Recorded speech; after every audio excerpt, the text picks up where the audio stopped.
Good evening. Welcome to Paranormal Experience here on WBHM Digital Broadcasting out of Birmingham, Alabama. I'm Kat Hobson. I am the host of this show, and I am on a working holiday. It's more work than holiday.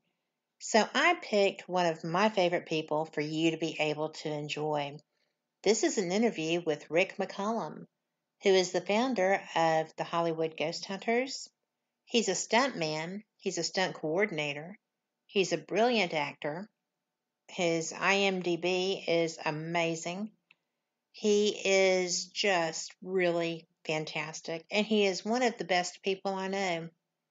If you buy a Hollywood Ghost Hunter shirt, hat, or any other item that they may have, that money goes straight to St. Jude's. So support them. Anyway, here is Rick. And you're going to enjoy this show so much. He's a wonderful, wonderful human. Have fun.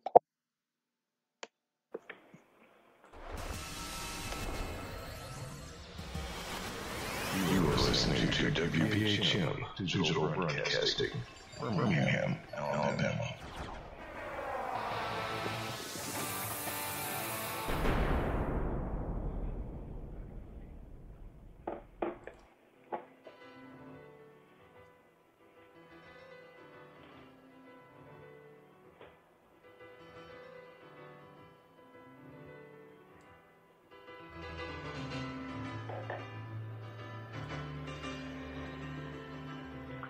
It's Wednesday night, time for the Paranormal Experience radio show with host Kat Hobson.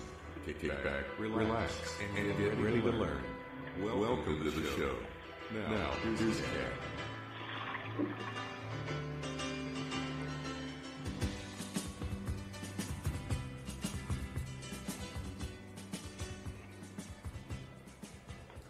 Good evening. Welcome to Paranormal Experience Radio. I am Kat Hobson, your host, and I'm so glad you're here. I'm excited because the person that I am hosting tonight is one of my favorite people, and he's one of my favorite people in the paranormal also. We only met last year, and it just seemed like such a good mix and so positive, and it was fun. His name is Rick McCallum, and people know him as an actor, as a stuntman. He is the founder with Kane Holder of Hollywood Ghost Hunters. He's the editor of Hollywood Ghost Hunter magazine. He has been in so many feature films. He was in Hatchet. He will be appearing at Scarefest this year, as well as other places. I'm not even sure where all those are, but we'll find out. And mainly, he's here. Hi, Rick. How are you? Hi, Kat. Glad to be here. Thank you. Well, you know, I had so much fun getting to know you just in that short time that we talked, and then developing that for the last year. You really are an interesting man. You have such varied interests and do all the things. How did you... Well, yeah, it was strange when I met you because... it was like we instantly bonded. I mean, just like after about a minute, so it was really easy talking to you. So that was a lot of fun. I got to tell you. It was kind of odd, wasn't it? Yeah, just instantly. It's like I'd known you forever. Mm-hmm. And well, I put that down to you having the same birthday as Scott. Yeah. Synchronicities. Yeah, me and Scott were like the same size, same birthday. Same personalities to a large extent. You're a little... Yes, except for I don't wear a pink tutu and let people shoot me with a paintball gun. True that. I was sitting there watching that man doing a match game thing at Mid-South Paracon, and off came the shirt. And I'm like, why, yeah, that's my Scott. So it was funny. But oh, he's a good guy. I like Scott a lot. He has got one of the best hearts going. I agree with you. Well, you have to tell people. You can't just say Scott. You have to say Scott Grunwald, hey, so they know who we're talking about. Absolutely. But, well, he was one of the headliners at the Mid-South Paranormal Convention last weekend. And you're one of the headliners at Scarefest coming up in a few weeks. So I'm going to get to see all of my favorite people here this year. I'm excited about that. I get to hang out with Kat. That's cool. I'm always up for that. Well, I would like to know, this is not paranormal, but I would like to know how you got into acting. And I tell people all the time when I talk about your stunts, how intense the design of those is, because somebody had asked if you didn't get hurt doing that, and you said, well, not if I do my job right. Yeah, you know what's funny, too? Kane always talks about that. He goes, I hate it when I hear stunt people talk about how many times they broke bones. All that means is they didn't do it the right way. Right? So, yeah, it's setting up stunts is a lot harder than people think. I mean, especially if you're dealing with actors, because now you have somebody else's safety in your own hands. Yes. You know, so that you have to put a lot of thought in that and make sure everything is as safe as it can possibly be. So, you know, it's actually fun, but it's also a lot of stress. Well, there's a lot of science involved. I mean, because you have to have trajectories and all these other things, you know, the point of impact and which way do you go when that occurs. There's so much. Oh, yeah. I mean, it's so funny because when people talk about stuntmen, they say they're all daredevils. And nothing could be further than the truth. I mean, we map out everything, you know, I mean, because most of the time it's us. Yeah. You know, I mean, Kane and I did a movie in, where the heck was that? South Carolina? No, it was in the Hamptons a couple of years ago. And we had a girl standing between our two cars while we were driving at 42 miles an hour. Now, she had a harness on, but that's still something that's, you know, what happens if something goes wrong with the harness? What happens, you know, if you have to make a quick turn? What happens? Blah, blah, blah, blah, blah. So, I mean, we had to really figure that one out. And we did that about 25 takes because they were doing all different angles and everything else. I think most people think when you see a movie that what they shot is the only one that we did. I mean, you know, there's so many angles and everything else that they do, but not one time did we're going around corners and stuff, so not one time did we touch cars. So that was wow. That was pretty good. I mean, I was pretty proud of that. Should have been. That's pretty awesome. Well, I just find that I find that a lot scarier than ghost hunting. I really well, do. yeah. I mean, in real life, it is scarier It is. because, you know, you can actually get very, very hurt. Like, you don't know anybody who's ever gotten really hurt ghost hunting. No. I know people who thought they were going to, but as a rule. I'm one of them. Yeah. I mean, I was at the William Heath Davis house in San Diego, and so I was on a staircase, and something shoved me from behind, and I almost went flying head first down the stairs, but I caught myself. Well, thank goodness. It was a good thing I was starting to sit down, and my big butt was aiming towards the ground to begin with, or I definitely would have got launched through the air. I have been touched. I have had my hair stroked. I have been called names, but I've never had someone actually try to cause harm. Thank God. Yeah, that was an interesting night because something happened there that night. Other than that I just don't have an explanation for. We were all sitting there. I was a guest, me and a girl that I know, Brandy. We were guests of the San Diego Ghost Hunters, and they had out a spirit box, and we're sitting there on the floor listening. Now, William Heath Davis House is actually a museum, and it's got an 8-foot wrought iron fence around it. And the spirit box goes, "Beware, outside, men, wasted, police." Right? Right. So we're thinking, what's that all about? And the girl that was the docent there looked out the window, and there's 3 guys trying to pry open the door to get into the thing. Oh my So she Lord. opens up the door and hollers at him, says, "You know, you gotta go away. This is a museum." And they said they were drunk, right? You know, wasted. Right. You know, men outside, beware. I think it said danger too. But anyway, she starts hollering at him. They give her a hard time. So I go out there and I walk up to the gate and I said, "Beat it." And they said, "We're coming in." I said, "No, you're not." They said, "Who's going to stop us?" I said, "You want me to open the gate and show you?" Right? Oh my goodness. So they started getting a little lippy, and into my mind popped the thing where it said "wasted police." So I looked at them. I said, "Do you want me to just call the cops on you for breaking in?" So they just told me, to, do something that I can't anatomically do, and walked off. So, yeah, I'm not anatomically that supple. You are. Well, what was that house like to investigate? What was it called? Will you tell me again? The William Heath Davis house. What was that like? And well, it's a 2-story. It's actually, if I recall, the oldest building in San Diego, and they've turned it into a museum. But it's actually very active. We've heard voices, all kinds of things. The very first thing that ever happened there, and it's so weird.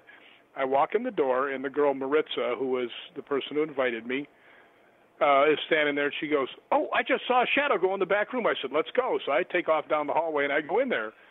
And I go walking in the room, and I get in there, and a big growl comes out of the room, right? And I turned around and looked up and said, "Did you hear that?" And she goes, "Yeah, I heard that." I said, "What was it?" She goes, "I don't know, it was a growl." I said, "Yeah, I heard it too." But what is weird is about a year later, she calls me up. She goes, "You know what?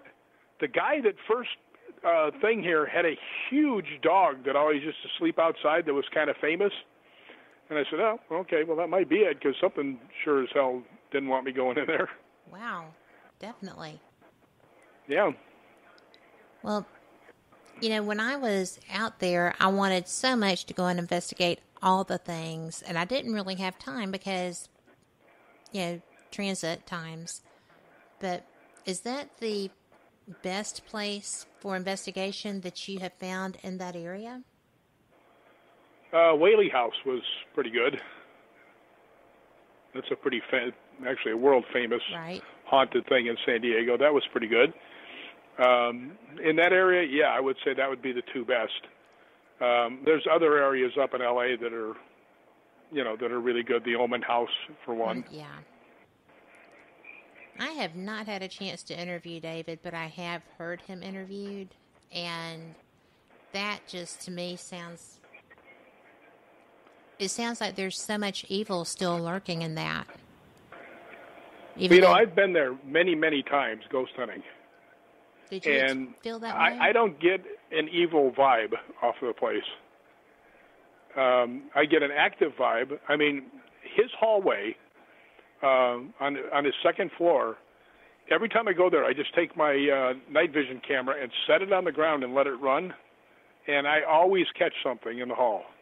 Matter of fact, if people go to HollywoodGhostHunters.com and go to the evidence and then look for hallway 1, hallway 2, and they're like maybe 30 seconds apiece. Okay. And you can take a look at what we caught at Omen's house.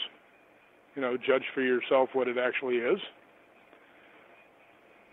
Well, I love reviewing other people's evidence because you learn so much, right? And especially when it's someone who's going to tell you, the environment that when that was happening and, the equipment that was in play so that you can have a really good feel for what was going on at the time.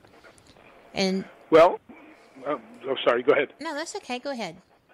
Now, I was going to say that one of my guys, Robert Pendergraft, who's world-class special effects man. As a matter of fact, he did a lot of the, most of the special effects makeup for all the Hatchet series. So he did the Victor Crowley makeup and all that stuff that Kane was in. But he came up with an idea that we started incorporating, which was after we'd been in for a while, go outside and leave the house alone for like 20, 30 minutes. Right. And because I've always been of the feeling that if you put a camera on a tripod, you might miss stuff that's lower. So I always set the camera on the floor, right? And so I can see the entire thing. So nothing can be going underneath it. You know what I mean? It can't be a dog's tail. You're on the floor. It's logical. So anything that you actually see is something that's on the same level as the camera, unless it's higher. So that's always a good thing. And in the case of 2 things that we got there, pretty interesting. And that same hallway, my friend Richard Friedman, who's a director, he's following me, and I walk down the hallway, and I turn off the light, and I walk maybe 2-3 steps, and the lights turn on. and this is actually in there too. It'll say lights under the evidence section. And I'm standing there, and you see him. He puts the camera on. He turns it off, and I start to walk, and the lights turn on again. So I'm standing in there, and these are all recessed lights on one line that go down the whole length of the hallway. Mm-hmm. And all of a sudden, they start flickering, different lights going off at different times, which anybody knows electricity. If it's on the same line, it can't do that, you know. Right. So that was pretty freaky. Actually, I got David Oman is on the thing, and we were telling him what's happening. He goes, no, it can't do that. We said, got it on tape. We'll show you. So the Oman House has some interesting things. A lot of stuff has happened there. Well, I have heard about it. I have been interested in it. I'm always, because usually I'm traveling by myself, and I just have to, go with groups that I'm not familiar with, which is kind of nerve-wracking in haunted houses that are notorious anyway. But I think I am, when I'm out there next year, I think that is definitely going to be a go-to. Yeah, it's a pretty good investigation. Yeah, and if you stop coming out in the times that I'm in Scotland, I could show you some of the places.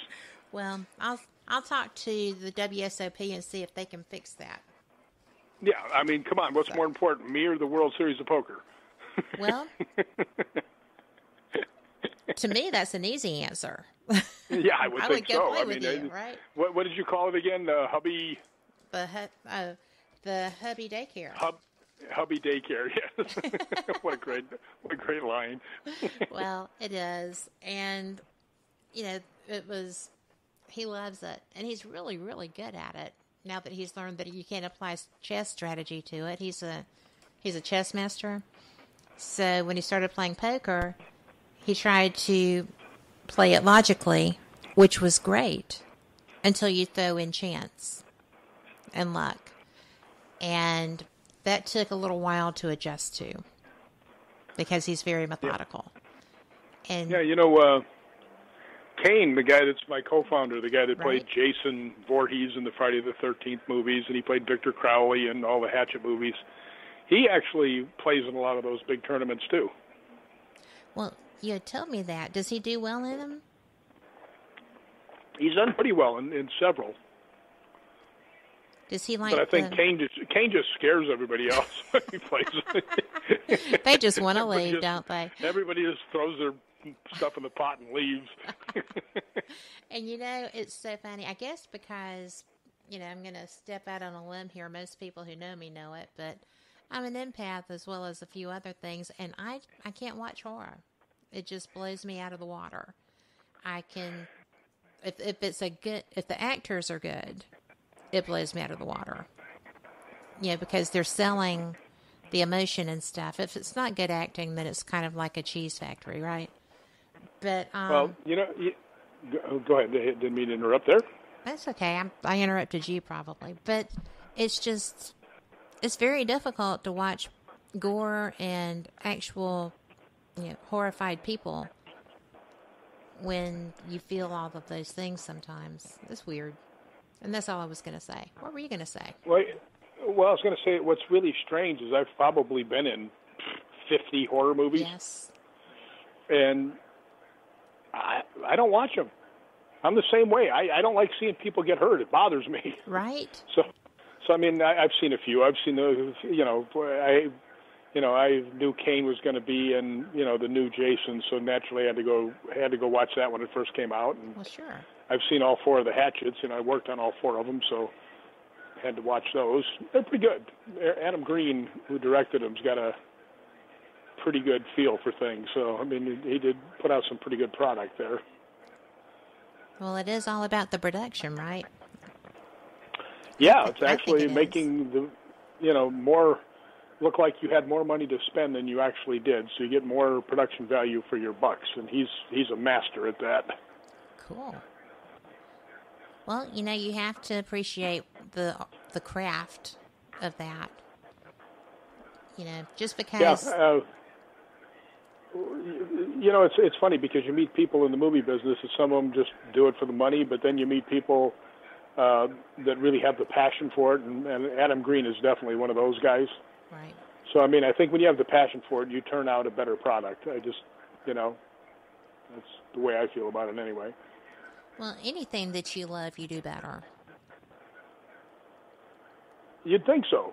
Well, you would think so, but I believe that. I kind of do too, but I do know some people that really love things that are just terrible at it. Well, yes. To be honest with you. Yes, when I was in high school and as an adult too, I've had friends that were convinced that they were the next rock stars, and they should have bought tickets instead of being on stage. But you know what? They were following a passion. And you have to salute that. Well, my younger brother is under the impression that he's a great singer, and it sounds more like somebody's torturing a cat. I mean, every year at my birthday, I try and hide just so I don't have to listen to him sing to me. Oh, that's funny. That is funny, because I know I can't sing, and people insist on asking, why don't you lead us in Happy Birthday, or why don't you... And the best thing I can do is just act like I'm doing the Marilyn thing.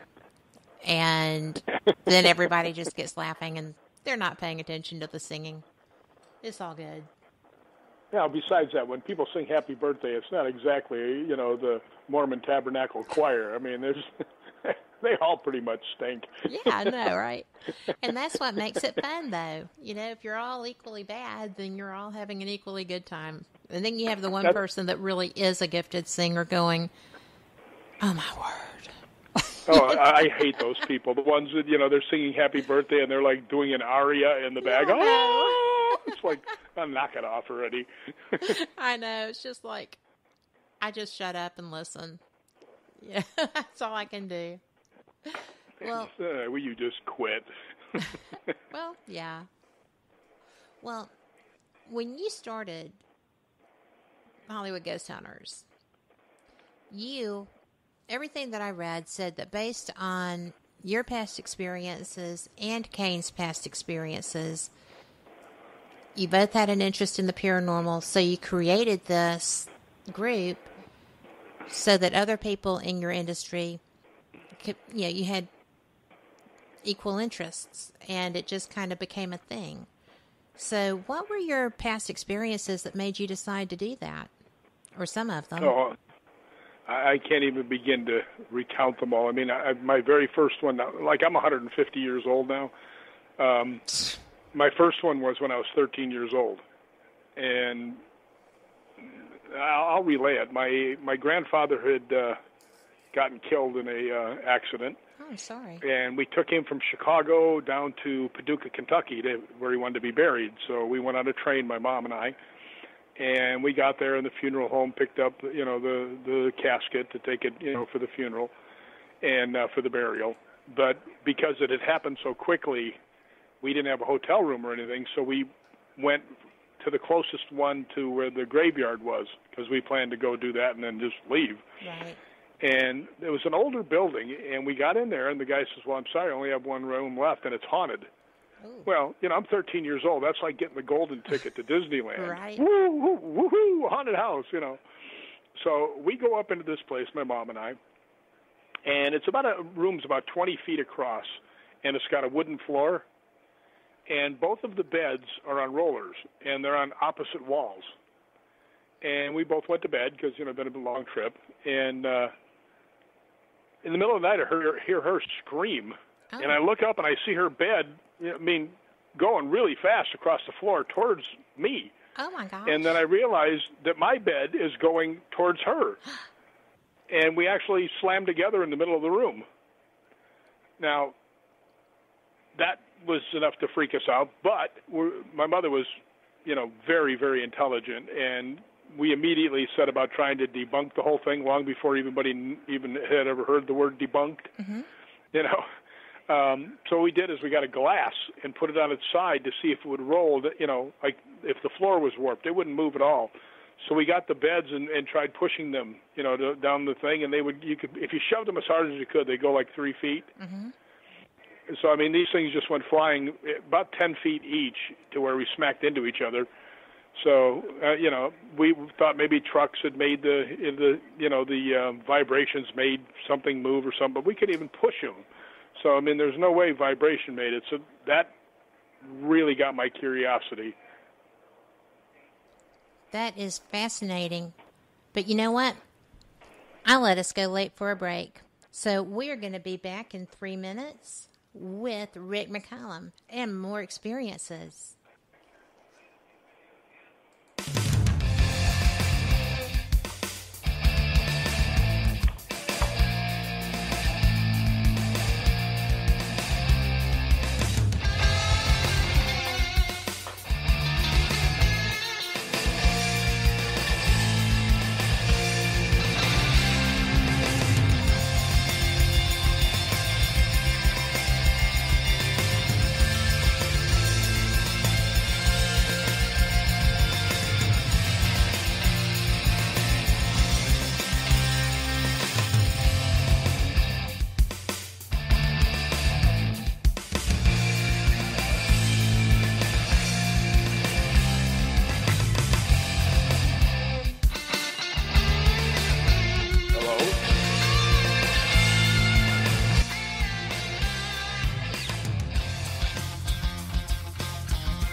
Listening to WBHM Digital Broadcasting.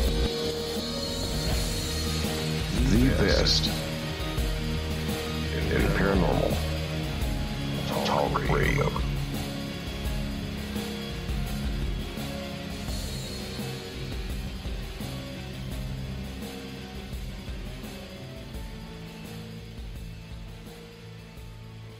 And just like that, we're back.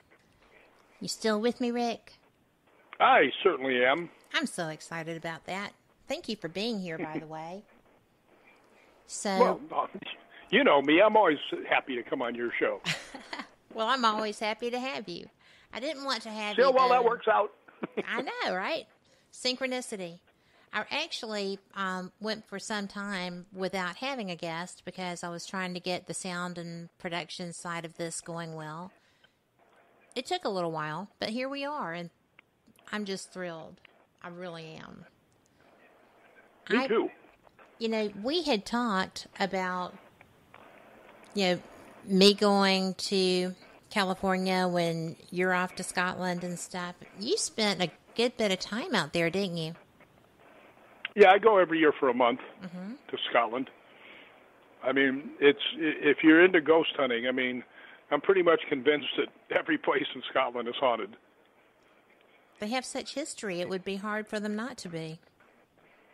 What's really funny is a lot of people don't really understand Scotland, and I've been there so many times, and have a lot of really good friends over there. It was a brutal, brutal place.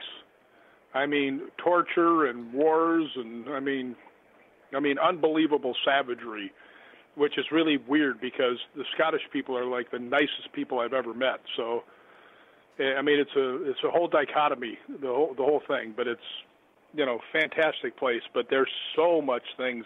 I mean, no matter where you go, it's haunted.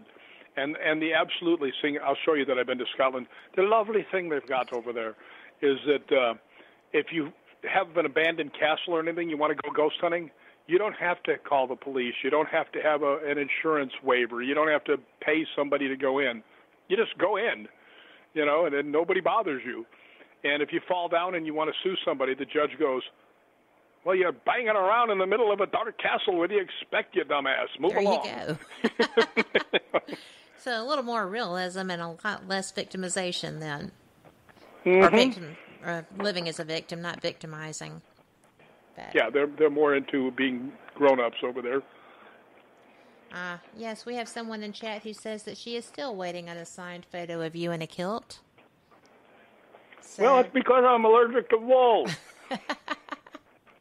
There you go. No kilts unless they're polyester. So. No, I'm allergic to polyester too. I actually. Are you really? Because I really want a kilt. I tried to get some place over there, one of the kilt makers, to make me one out of cotton, and they wanted so much money for it. I was like, oh, forget it. Oh wow.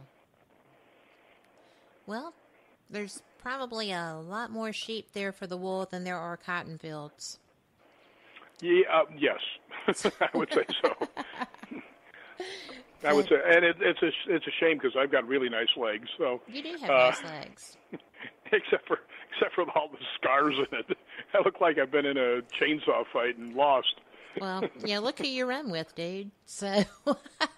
What? That's true. But, I mean, R.A. it was Leatherface. So, I mean, that's a lot of people don't know that. One of our members, R.A. Mihailoff, was Leatherface in Texas Chainsaw Massacre 3. And he is so not a monster. He is one of the nicest people. Well, all of y'all are, but he really is. And people were kind of afraid of him. Oh, dear. What? Well, in our chat, and I can't really read that to you on the air, but I will tell you at break. Is it a bad thing? No, I guess it won't matter. She just says that she'll take one without the kilt. So we just went from PG to PG-13. So I've got lots of those. I've seen you in Black Hollywood Ghost Hunter wear a lot, so maybe that's what she means. That's pretty much all I wear. I mean, all my clothing is black. That way I don't have to really ponder over my choices. That's convenient, isn't it? Yeah. I was told at Mid-South that I'm the only ghost hunter that they know that shows up wearing, bright corals and stuff. I was like, well, I am who I am. I go dark when I'm investigating, so I don't distract from what's going on around me. So there you go. But it was funny. Yeah. Yeah, I get some interesting things on Facebook sometimes. Yes. Yeah, that's about pretty much all I can tell you about that. Right. It's like, oh, please don't expound. Yeah. No, that's pretty much as far as I can go with that, but anybody with imagination can probably figure it out. Yes, well, kind of like my chat. But in all fairness, Brenda truly is a fan. She was very concerned that I say that she's not a stalker. But she is an admirer and a fan, so she's pretty awesome. I've known her for years, so you're pretty safe. I've never had. Well, actually, I did have one stalker, but it had nothing to do with the paranormal. And I feel so bad for women that have stalkers because, I'm a big nasty guy, and if it actually got down to it, I can defend myself. Right. But I can't imagine when you're a smaller girl and the big nasty guy is coming after you. It's got to be scarier than hell. And it was scary enough having a stalker to begin with, so my heart goes out to him. I had one for 3 years, and I actually had to move to get away. So it was just interesting. So I'm glad that's not part of my life anymore. It is scary, and I can't imagine if you were, someone tiny and petite. I'm not, and I am able to care for myself. But, you come down to the strength factor. Yeah. I'm not as strong as a man, and I'm in pretty good shape. So, interesting. Yeah, it's really strange when people keep showing up and they don't take no for an answer, and it's they keep calling you when you didn't give them your number. Yeah. Or when you changed it. So that's interesting. Terrifying, but interesting. So, well, I'm glad that you got past that. Was it a fixation from your films? No. It was somebody that I had met back in Chicago. Ah. And I was back there because my mother was passing away, and I was taking care of her. Oh, and this girl would call, and I'd say, look, please don't call. When you call, you wake my mother up. Please, just, go away. I said it as nicely as I could. Please, just, I'm watching my mom. I don't have time to do anything. Please, just, don't call here again. And she would call repeatedly and repeatedly. So finally, one day when my mother had hospice over one day, her place of work was only 2 blocks away. I walked up to her thing and walked into her office and walked up and said, all right, this ends right now. So that finished it right there. Well, good. Well, I'm glad that did, because there's nothing worse. Unless it's somebody who actually harms you, but there really isn't. It's so psychological, and people are crazy. But let's move. And I know most of them. I am most of them. What are you talking about? I'm teasing. Most of them are friends of mine. Yeah. Well, again, your job. I kid. I actually think that what you do is pretty cool, and what you and your friends do together as a team is pretty amazing. Not everybody knows how much you contribute to St. Jude's, and I think that's one of my very favorite things. Yeah, a lot of people don't know that any of the stuff that I sell at Scarefest, any of the hats or T-shirts or anything like that, 100% of the profits goes to St. Jude's Hospital. Mm-hmm. So, yeah, I figure I can try and help out somehow. Well, so all you people that come Scarefest, come buy a T-shirt from me so we can give the little fellows some money. Absolutely. And the hats. The hats are amazing. Everything is. Well, I actually only gave out 2 at the show, and I believe the first one I gave out went to Cat Hobson. He sports it all the time. So, you know where they got the other one? Buck from Mountain Men or Mountain Monsters. Oh, I just saw them this weekend. They're such nice people. And I was glad he was there, because I had heard he wasn't going to make it, and I was disappointed. And then I walked around the corner, and there they all were. It was good. Yeah, they were nice guys, because they were sitting next to me. Me and Buck were sitting next to each other last year at Scarefest, so we got to be pals. He's a pretty cool dude. And actually the other guys are, too. I didn't really get to talk to them so much because they're farther down, but I did get to talk to them a little bit. Yeah, I like him, too. So, well, we've got someone wanting to know. So let's talk haggis. Is that how you say that? Haggis? Haggis? Haggis. Haggis? They want to know, yes. Did you eat it? Could it be J. Craig Miller? No. It is not J. Craig Miller. Okay. J. Craig Miller is my friend, and he's actually the general manager of the Real Mary King's Close in Edinburgh, Scotland, which is one of the best attractions in there. It's part of an underground. They've got like all these houses and things that were underground, and they're still the same as they were back then. I mean, great attraction and haunted. That was one of the places that I ghost hunted last time. But the thing about haggis is the last day they have a restaurant at the Real Mary King's Close, and I would always stop in there to get lunch because they had great soups. And the last day I'm there, Craig comes up and he goes, "Hey, I'm buying you haggis and black pudding for your last day here."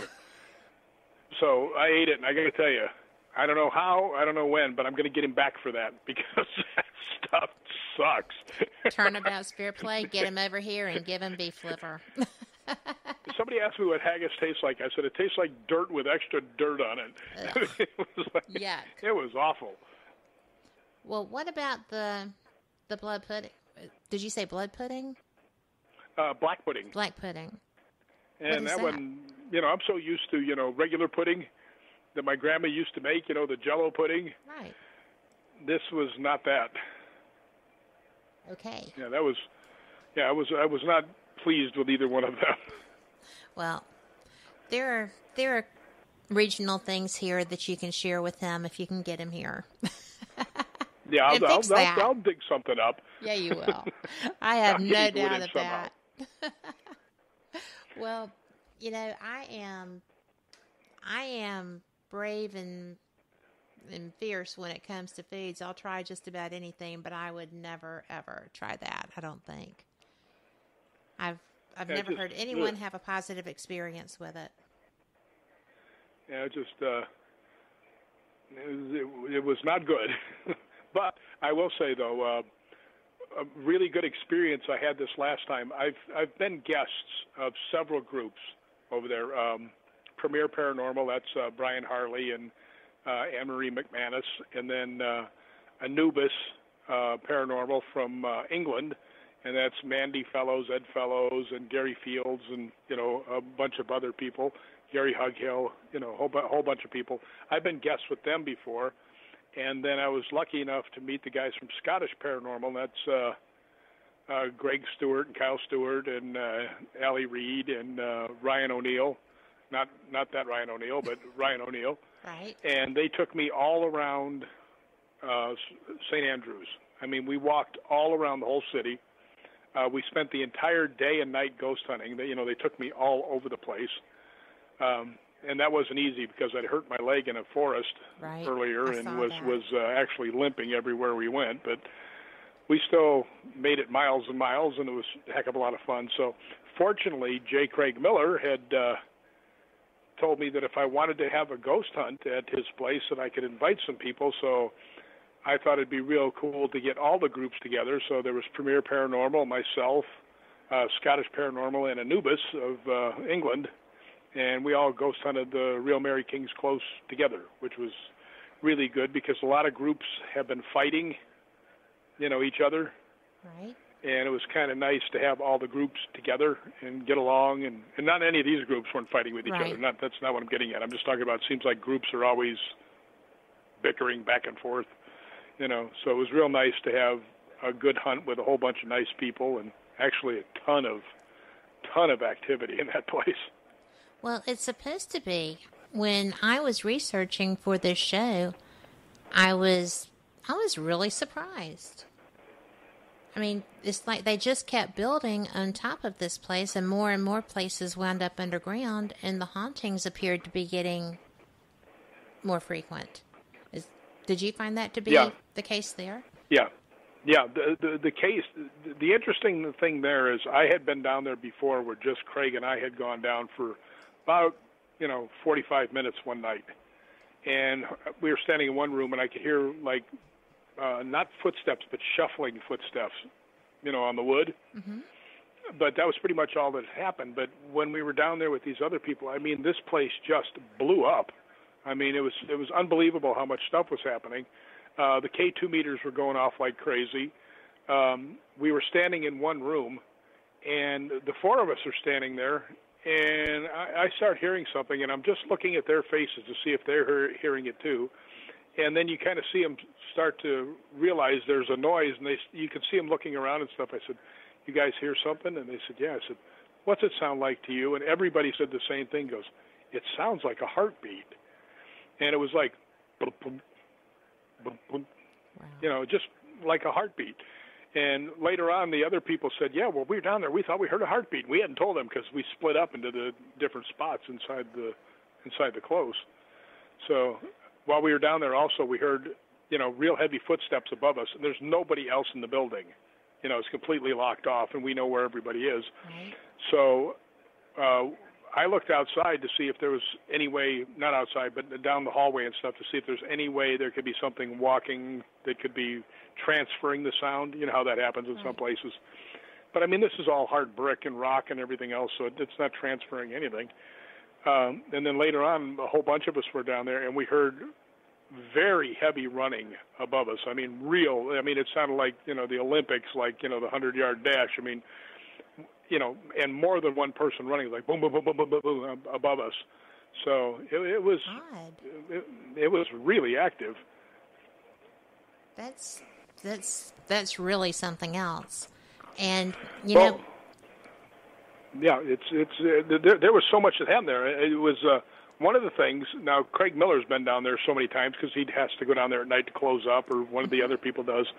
And there was a girl named Kat Mowat who was with us. She's also one of the people from Real Mary King's Close, and she was with us.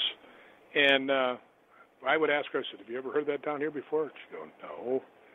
So that was really cool. But there's a long tunnel that's on an angle.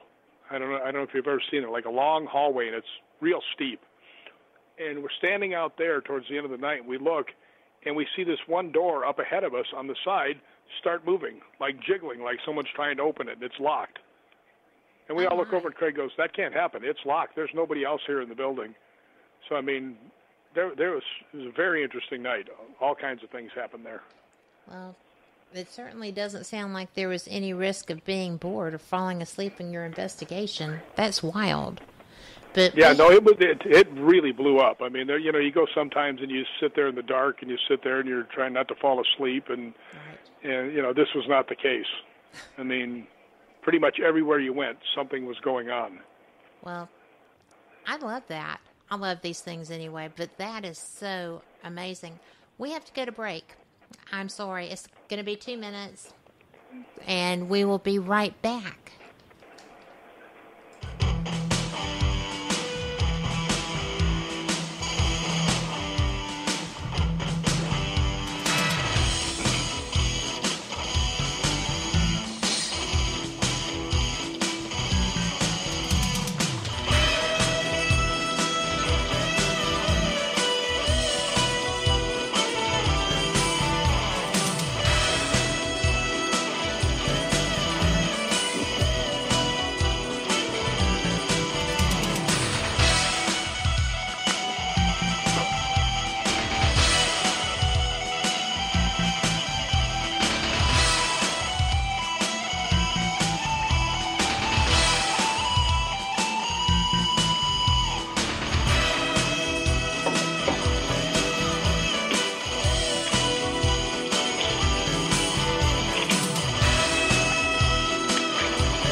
You're listening to WBHM Digital Broadcasting, the best paranormal talk only on Paranormal Experience Radio. Broadcasting live at Birmingham, Alabama. And we are back. So, we were talking about Mary King's Close and how active that was. Have you ever had a slow night there? What kind of night? A slow activity level night. Not there. I've only been there twice, and one time was very short. So just the one time that I got in there with everybody, so I couldn't really judge it by other nights. But it seems like it's actually, pretty well-known place in Scotland, for that kind of activity, though. Well, and it was beautiful, too. It's not something that you would see just anywhere. It made me think of what they tried to create with Underground Atlanta, maybe. Yeah, no, I mean, it's awesome. Close. I mean, even if you just go on the tour, which is really great because they have people in period costume and things like that, and they take you through the whole tour and everything else. The way that I actually met Craig was I had gone on the tour, and I really wanted to ghost hunt it, so I'm standing there, and I see this guy walk by. I said, "Hey, do you know who the manager is?" And he goes, "Yeah, I am." So I just grabbed him. We sat down, started talking, ended up being friends. So. How long has he been there? I don't know, actually. He's been there a while. I mean, he's been there. I've been going there for 4 years, so, at least that. That would be a fun job. Yeah. To be able to work in that environment. Mm-hmm. Well, he's like the general manager, so he's more locked up in the office doing stuff, but, it's a wonderful place. Anybody gets a chance to go there, they have to go there. Well, I'm planning to, if I get there. Scotland is someplace that I would like to see because even with the violence of their history, there's a lot of romance to it too. And well, yeah, you can't yell about the violence though so much because you got to remember they were fighting England who was trying to take over their country. So it wasn't like they were just out beating each other up. I mean, they were actually at war. So I got to give the Scottish people that. By the way, that's where my homies are from, too, Scotland, so I got to stick up for them. Oh, I'm German and English and Cherokee. So well, you're a mess. I'm a hodgepodge. And, in the summer, I'm a hot mess, so there you go. Yes, well, I'm Scottish and Greek. Oh, so what a I'm combo. like two people that are known for slugging it out with other people. I got William Wallace and then Alexander the Great. A good combination. Yeah. Could be much worse. Yeah, it could be. But you would love Scotland. A lot of people out there don't know that Scotland was voted the most beautiful country in the world. I could see that. Yeah, but it's something that I would never have thought of before I went there because I never really knew what Scotland looked like. But they've got the big rolling fields of green forests. It's just, the lakes, or as they call them, the lochs over there. It's just wherever you go, there's history everywhere. I mean, it's hard to be bored in Scotland. Well, I imagine for you it's pretty hard to be bored anywhere. You're so interested in everything. In my house here, I tend to be bored. Once I go outside where there's actual human beings, right? Then I'm usually okay. But yeah, you do have to go over there, and I'll tell you some of the places you got to go. Rosslyn Chapel. Oh, we're going to be talking about that. I was doing some research on that. That is an amazing place. Yeah, I always stay directly across the street in a little inn. I mean, it's like an 8-room inn, and I mean it's quite old. It's got that whole older country feel to it. Although they've made the new rooms all spectacular, which is really cool. But I have been through the forest, the castle, the gunnery, everything you can imagine at Rosslyn and Rosslyn Chapel. I've been in there so many times, I know every brick in the place. But the history of places like that, I mean, if anybody there has seen the Da Vinci Code, that was where they figured out what the Holy Grail was actually supposedly the bloodline of Jesus. That was this plot of the movie. Right. But it's also rumored that that's where the Knights Templar took the Holy Grail and the Ark of the Covenant. So, I mean, it's got some interesting history, and it's got like this big forest around it, which I used to walk all the time, like 8 miles back to where I was staying. So, it's really, really something. Well, when I was reading about it, I was taken with the Stones with the music. I mean, there's actually a score embedded in the stonework of that place too. And well, I'm sorry, I keep cutting you off. When I see you in person, you could just smack me right upside the head, and I'm okay with that. When I see you in person, I'm going to hug your neck, and we're going to talk for days, so it's all good. But the that music was so fascinating. I got totally distracted from the paranormal history, and I even sent it to the honey hubby because he loves stuff like that too. And I found it fascinating that it took until recently to uncover music from 1400s. and it's yeah, cool. it's the place is interesting because not only do they have that in there, there's so much things that is carved into the inside of the chapel that is fascinating. Like there is on one thing they call the corn, and it looks like ears of corn. Well, if Columbus didn't get to America between 1492 and in 1407 they carved corn, which was not in Europe, 90 years before, right? Columbus got over here. But they have corn up in the thing carved into it. Makes you kind of wonder if maybe the Templars hadn't gotten there first. Well, Oak Island was ahead of Columbus with the legends that surround that. And well, there's a lot of people supposedly have been here before. Leif Erikson was supposed to be here. The Knights Templar were supposed to have made it. Yeah. So who knows? And or aliens showed them corn.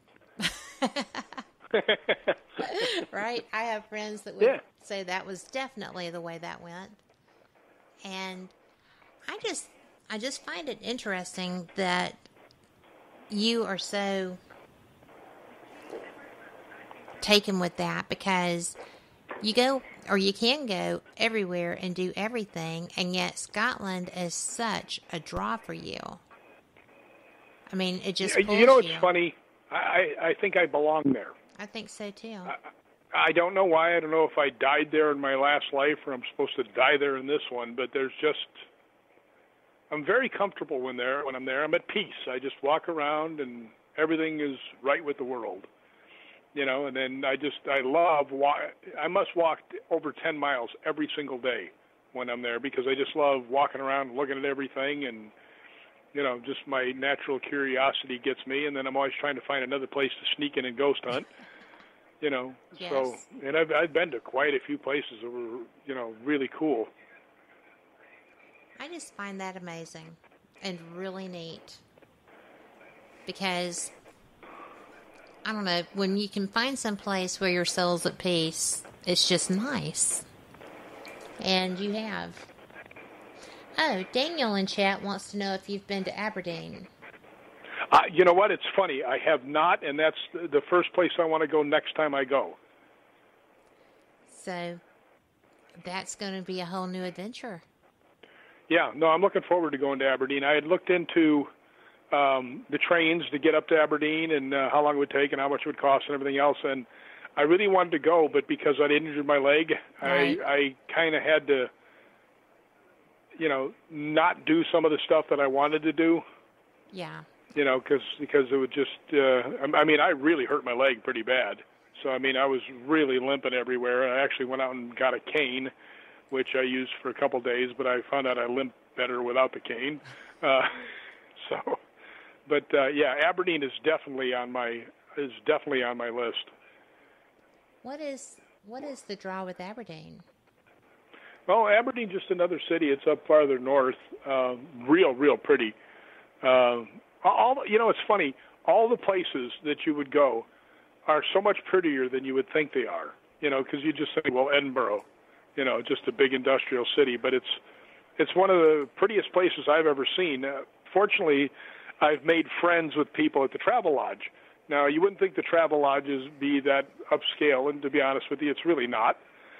But it has some fabulous rooms in it, and there's a hotel right across the street from me called the Balmoral, which is $600 a night. Right. And actually, the Rolling Stones were staying there while I was there. That's right across the street, and I guarantee you, I have a better view than they do. Always good. Because I have this massive place. They always let me in this special room, and it's got like double windows, double sliding windows. So, I can see all of downtown Edinburgh and the park and everything else. It's a fantastic view.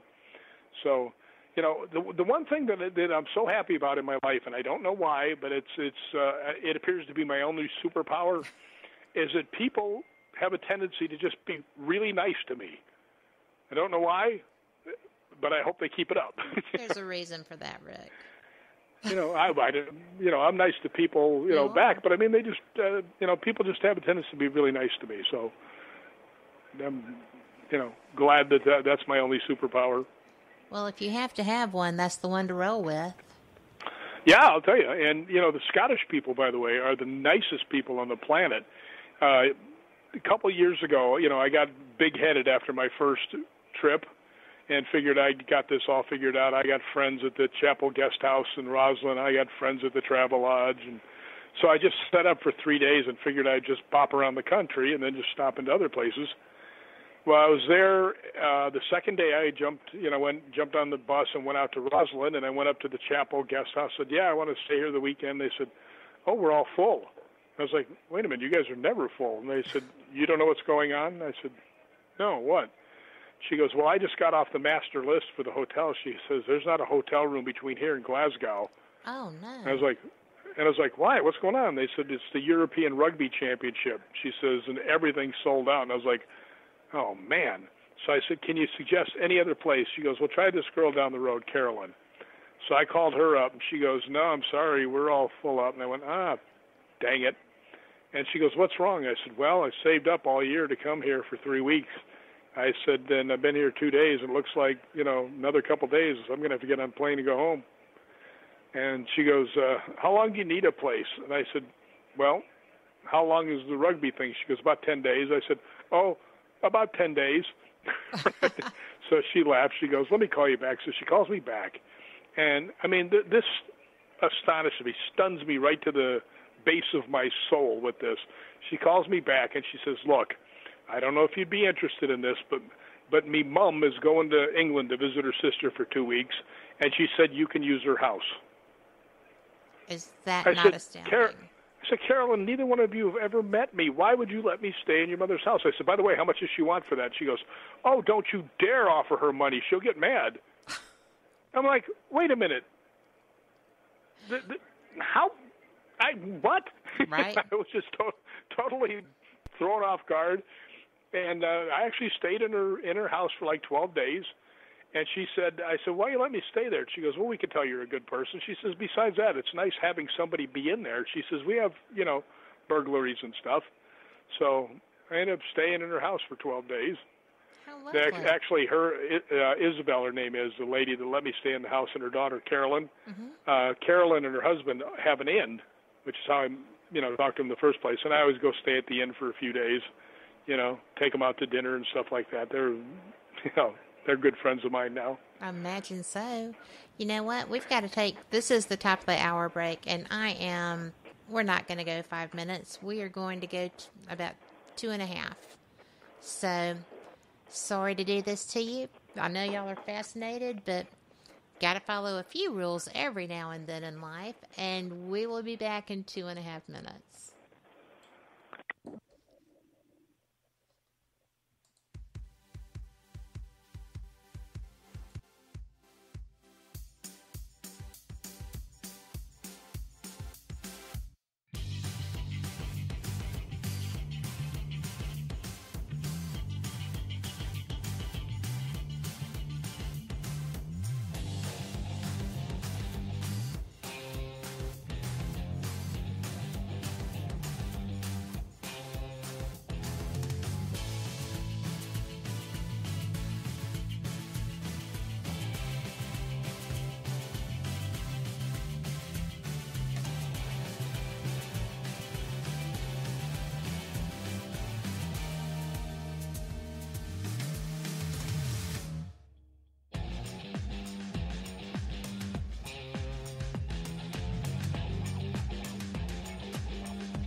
listening to WBHM Digital Broadcasting. The best in paranormal talk radio.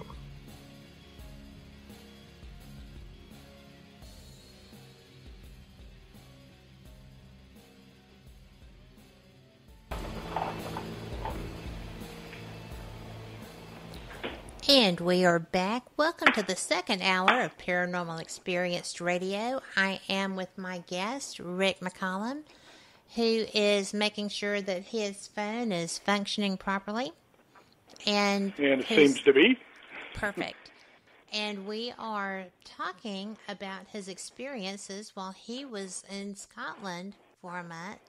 I'm pretty sure that he scheduled that, just so he'd be out of town when I showed up in California, but he says nay. Nay. I'm teasing. But I think it's so cool that you go, and you said this was your fourth year. Yeah, I just love the place. I mean, fortunately, the people over there, the other ghost hunting groups, right? I mean, they're so nice. I mean, I've been, taken to several places,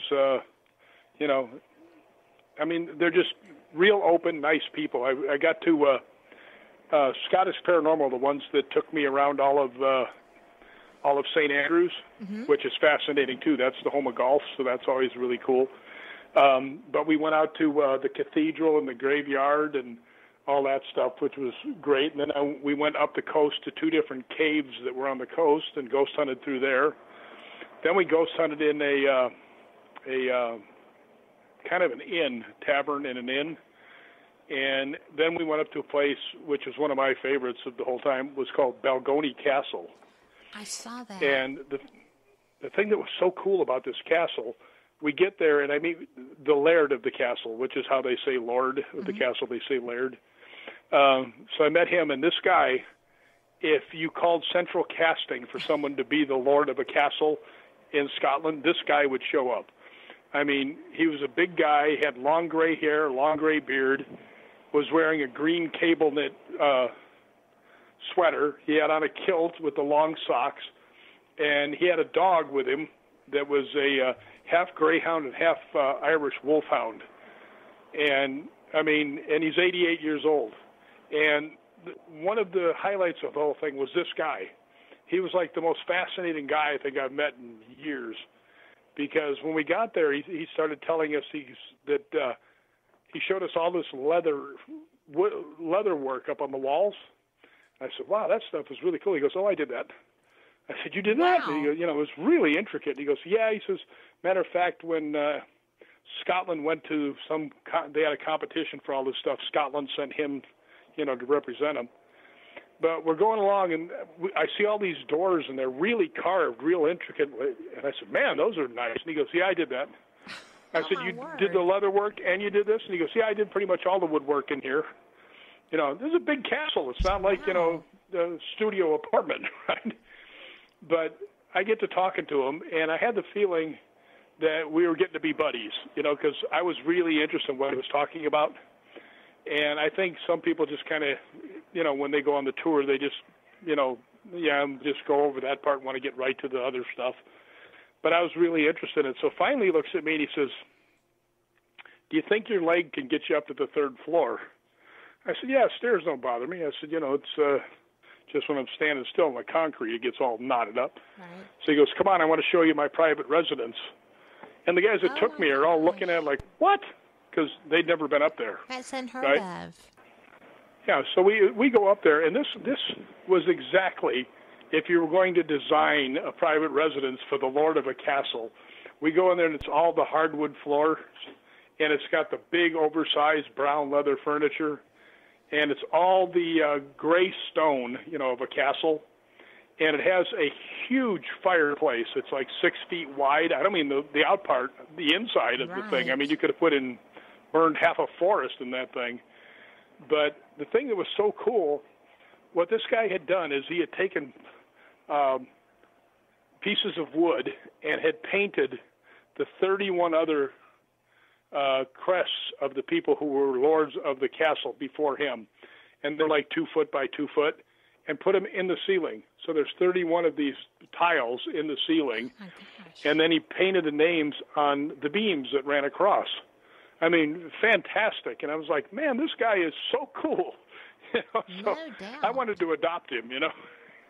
I don't think they really let you adopt people that are older than you. Well, But I mean, you never know until you try. that was a really cool place to ghost hunt, too. Could you understand him easily? Someone in chat wanted to know if his brogue was difficult or if you were able to stay with him. Well, you know, some of the things, some of the people in Scotland have such a hard brogue that it's really hard to understand them. I mean, even the other Scottish people can't understand them, Right. And that's absolutely true. No, he was him. I could understand. He was, you know, he'd been around a long time, and I think he'd, you know, gotten that hard one out of there. But yeah, what a fascinating guy, and what a great place. I mean, And what an honor for him to take you up there. That doesn't just happen. Scott, yeah, I think he just finally, you know, just to be honest, I think we were just kindred spirits. Mm-hmm. You know, it was funny because I told him I had a crazy fascination with the Knights Templar. Right. And he goes, you know, the Knights Templar are still around. I said, really? And he goes, yes. He goes, matter of fact, there are 226 of them in the United States. I said, really? And he goes, I happen to be a member myself. So, Really? I mean, yeah. So Wow. I'm kind of hoping they need another member because that'd be cool. That would be cool. Yeah, but he was a fascinating man. I mean, really, really good dude. But when we were ghost hunting there, it was really funny. We'd been through the whole thing, and, you know, we'd had some K2 stuff. You know, we'd heard voices and things like that, saw some movement. We're standing outside the chapel area in this other, like, waiting room to get into the chapel. Right. And I'm standing there in the middle of the room, and I can't remember which one of the girls it was. Might have been Nicola. Hollered, you know, something like it's coming or something like that. And I felt something slap me in the back of the head. Not super hard, but just enough, you know, like smack. Like, hey. You know, and I thought like a bird flew into your head or something. Yeah. So I reached up there and turned on. They said, you felt it? And I said, yeah, I felt it. Right? And they said, yeah, we saw it. It's something going towards you. And then all of a sudden, so I didn't know what it was. So I told Kane, he goes, maybe it was a bat. I was like, didn't see any while I was there, but it's a castle. True. Maybe it was a bat. Right? That's just But it wild. didn't feel like that. It felt like something because it wasn't anything that hit my head and stayed. It just like, you know, just felt like a little bit of a slap in the back of the head. An attention getter, if you will. Yeah, pay attention to me, damn it. Bonk. Well, did you have any other physical experiences while you were there? At that place? No. At that place? No. I mean, it was obviously an active place, but in different manners. Right. You know, just one smack in the head is all I got. So, you know, I'm happy when they're not trying to beat me up. You know? Well, I actually saw a picture that Scottish Paranormal had of y'all in there. And Yeah, fascinating place. it was. And just the sheer beauty. And, you know, of course, I saw parts of it in the pictures that I had seen in the movies. And I love when that happens. When I go someplace that has been featured, it just makes me so thrilled to see it. But Well, I know that they used Balgony Castle in the TV series Outlander, because that's one of the things he was telling me. yes. Well, I don't know, it just was breathtaking. And from the outside, even more so. I thought, Yeah, it's just... it just doesn't look like it should be standing. Yeah, the outstanding part of the whole time, though, was meeting the Lord of the castle. Oh, yeah, you can't touch that. What a phenomenal guy. Well, did y'all trade contact information? Is it somebody that you're going to stay in touch with? Did you? Well, I'm hoping that when I go back there next year that he's still the Lord of the castle. And, you know, actually I was thinking about writing him a letter and thanking him for letting me go. So I'm probably going to do that. Well, sure. I just am so blown away that you got to see all of the work that he does, because I guess in the winters he's got to have something to do indoors, and the intricacy of that. They get rough up there. They do get rough up there, and it sounds silly, but I love those things because I've read Rosamund Pilcher books for my entire life, and others who love that area and are from that area that are some of my favorite novelists, because I have an affinity for Scotland also. And it really is. When I said that I was living vicariously through some of your photography and experiences, I wasn't kidding. I thought it was the coolest thing ever. So I'm glad you're here to share that. Well, what's interesting about Scotland is some of the places that you see are not any places that you planned on going. Like when I went to Loch Ness, I went on a tour, right? Because that was really the only way for me to get there. And we actually stopped at a couple of little towns, and just the little towns were so cool. I remember stopping in this one little town called Glencoe, which is in the Highlands. Mm-hmm. Now, the Highlands are just awesomely gorgeous. I mean, the whole place is just awesome. And I remember going into the bakery, and they had apple slices. So I got one of those, and I walked down the way to go get back on the bus. And it was so good, I wanted to run back down the street and get another one. So I almost went to Glencoe just so I could have another apple slice. Aren't those fun when you find things like that? It just makes your trip kind of a little highlight. Well, I'll tell you a little highlight that's kind of funny is when I went to Loch Ness, and I'm out on the boat and stuff, and they're giving the history of it, and they said that the very first person to ever, see or report, the Loch Ness Monster was the man who ended up being St. Columba. And there's a thing about there how he had fended off the Loch Ness Monster from one of his men, which sounds a little nebulous to me, but hey.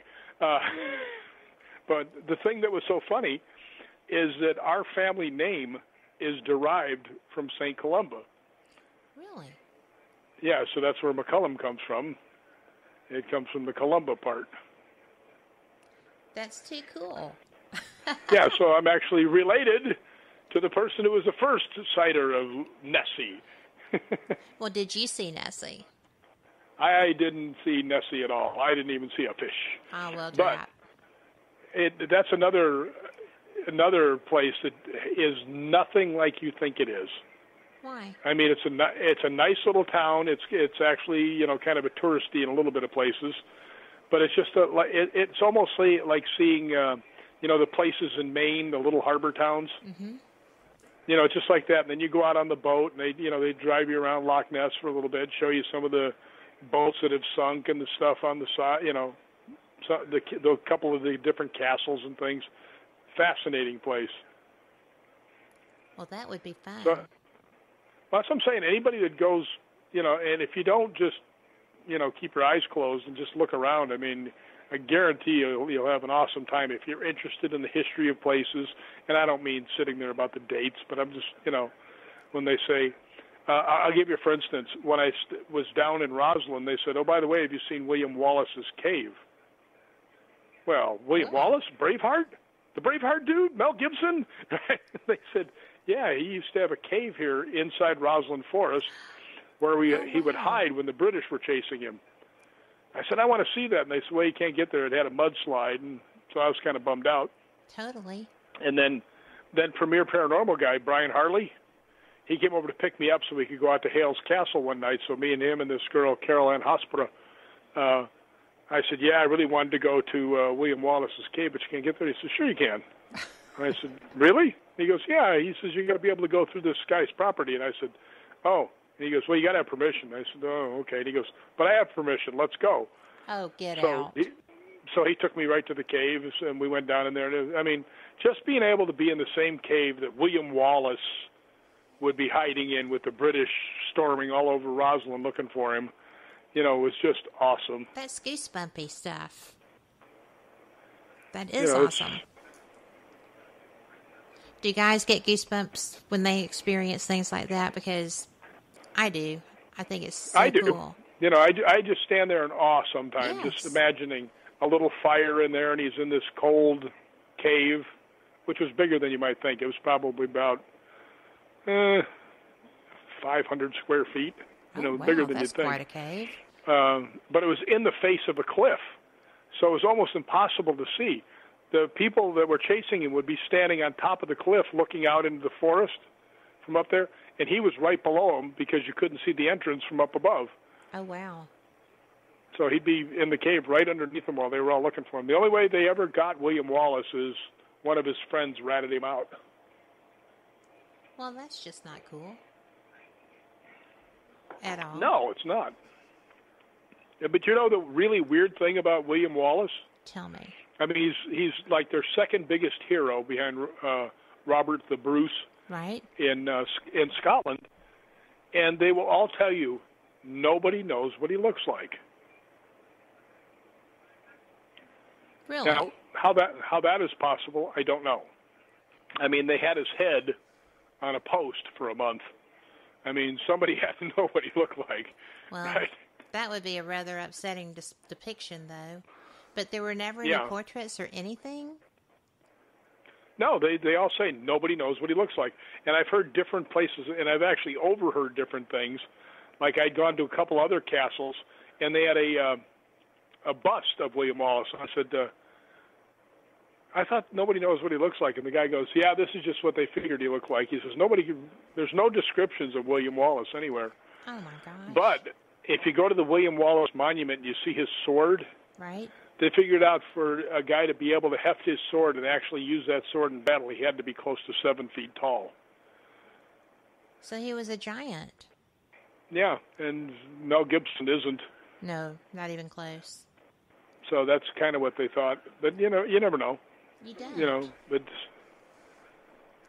And you know what? I apologize. I have to interrupt you again, and this is so fascinating. I hate to do it, but we have to take our 3-minute break.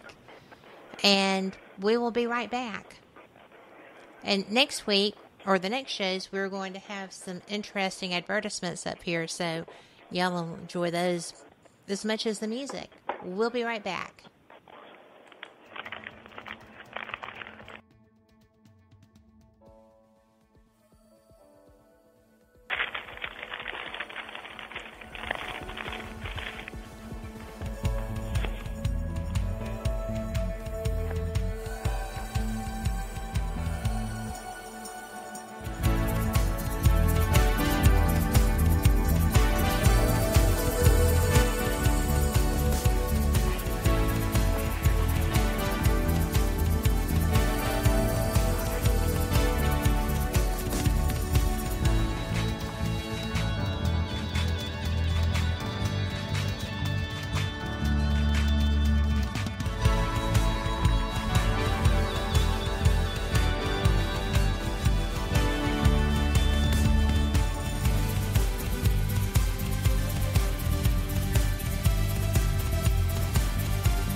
Listening to WBHM-DB WBHM Digital Broadcasting, the best in paranormal talk, only on Paranormal Experienced Radio, broadcasting live out of Birmingham, Alabama.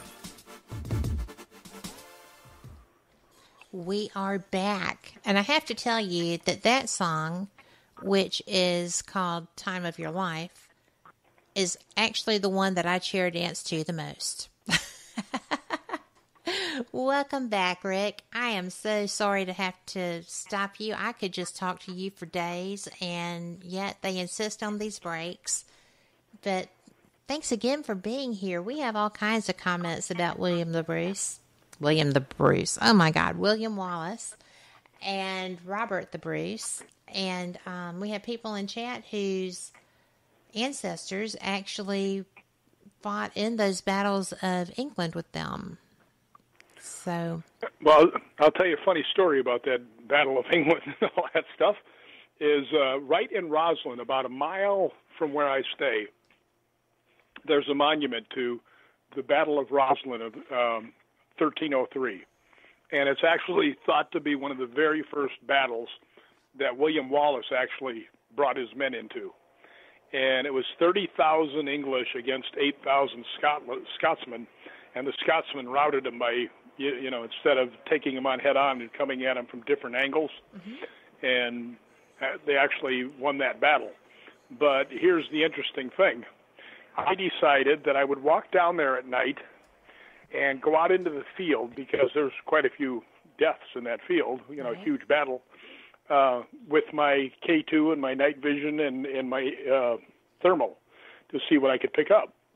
And some of the battle took place in the forest. So I walked down there during the daytime to see, the best places to go into the field and everything else.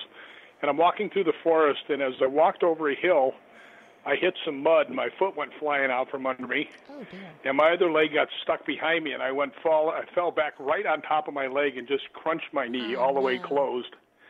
And my leg was stuck behind me, and I was starting to slide down the hill. And finally, I rolled over more in the mud and got my leg loose. But I sat there for like 5 minutes trying to get it to, even stop, so I could actually try and stand up. So I finally got up. And I looked back up the hill, and there's no way with my messed up leg, I mean, I really messed it up, that I could actually get back up this hill because it was muddy. Right. So I looked around, and there was this one long, flat road, and I had no idea where it went, but I said, I got to go somewhere. So I walked about 2.5 miles out of the forest, limping every step. And I finally got to this street, and I started walking down it, and I saw a guy in his kitchen. And I hollered at him, and he looked up, and he sees me. I'm covered in mud, and I'm limping. He probably thought it was the zombie apocalypse, right? But I asked him, I said, hey, if I keep walking, will I eventually find a road that I can catch a bus back to Roslyn? And he goes, yeah, but it's quite a ways. I said, okay, thank you. And I just started stumbling down the street. And I get about 50 yards, and this car pulls up next to me. And the guy goes, hey, mate, get in. So the guy actually gave me a ride right back to my hotel.